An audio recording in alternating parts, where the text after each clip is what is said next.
Kasih karunia dan damai sejahtera Allah Bapa kita dan anaknya Tuhan Yesus Kristus menyertai saudara. Amin. Shalom, saudaraku yang terkasih di dalam nama Tuhan Yesus Kristus. Senang bisa menyapa saudara di tempat saudara berada hari ini. Dalam dimensi yang berbeda, tetapi dalam dunia yang sama. Sebagai insan yang diciptakan untuk Tuhan sebelum melakukan rangkaian aktivitas kita pada hari ini. Marilah kita mengawalinya dengan memuliakan Tuhan lewat pujian kita dan mendengarkan firman Tuhan.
Ibrani 6 ayat 11-12.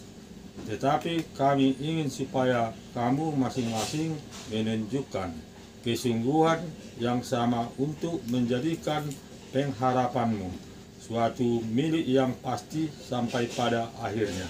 Agar kamu jangan menjadi lamban, tetapi menjadi penurut-penurut mereka yang oleh iman dan kesabaran mendapat bagian dalam apa yang dijanjikan Allah.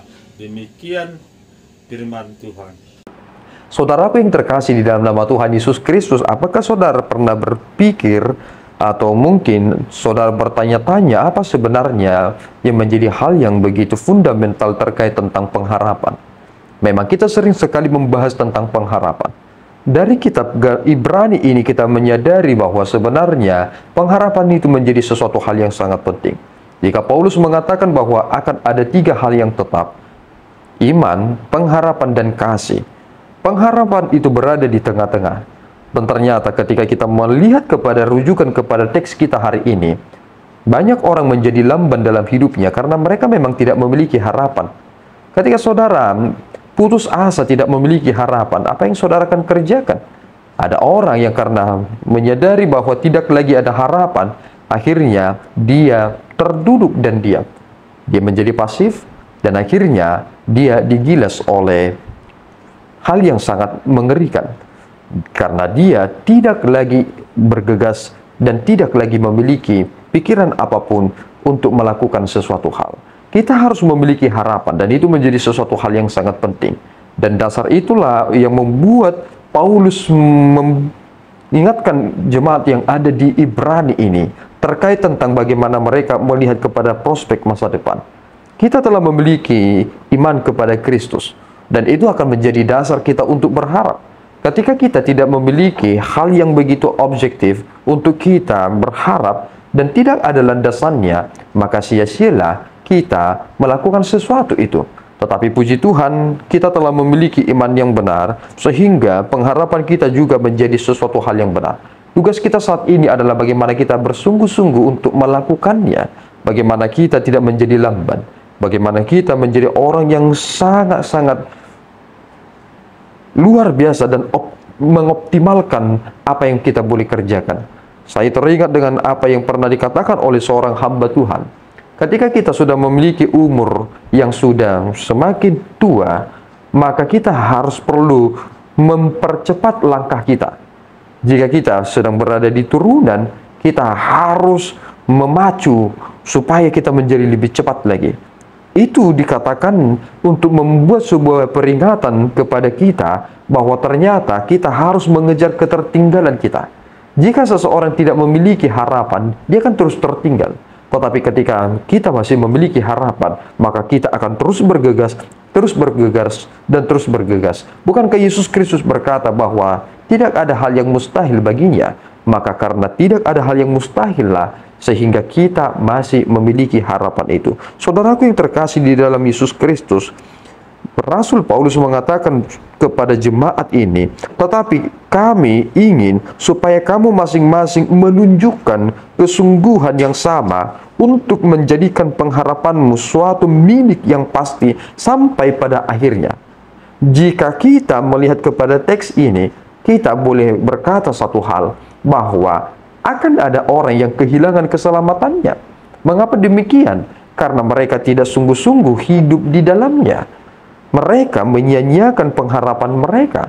Mereka menyia-nyiakan anugerah yang Tuhan berikan kepada mereka. Sehingga mereka terjerumus dan serupa dengan dunia ini. Bukankah itu menjadi sesuatu hal yang memalukan? Yang seharusnya kita sudah memilikinya, tetapi kita akhirnya kehilangan segala sesuatunya karena kita berhenti. Kita harus terus berlari dan menghampiri garis finish itu dan menyelesaikan pertarungan itu, sehingga kita akan menerima mahkota itu. Jika kita pada akhirnya putus asa dan tidak melanjutkan perjuangan itu, hal apa yang akan menghampiri saudara? Pemenang itu lah yang akan mendapatkan mahkotanya. Dan disinilah kita melihat untuk menjadi pemenang, maka kita harus terus memiliki pengharapan yang sungguh-sungguh benar. Tuhan Yesus memberkati kita berdoa. Ya Tuhan, kami bersyukur atas anugerah-Mu. Terima kasih Bapa atas bimbingan dan tuntunan-Mu, sehingga kami tidak menjadi pribadi-pribadi yang mudah menyerah, tetapi kami dimampukan untuk terus bergegas karena kami memiliki pengharapan di dalam kebenaran. Iman yang kami miliki telah pada posisi yang benar, dan kami kini memiliki pengharapan yang sungguh-sungguh benar. Terpuji Engkau Bapa, dimuliakan nama-Mu di dalam Yesus kami telah berdoa dan mengucap syukur. Anugerah Tuhan kita Yesus Kristus, kasih setia Allah Bapa kita, dan persekutuan Roh Kudus menyertai saudara. Amin. Tuhan Yesus memberkati.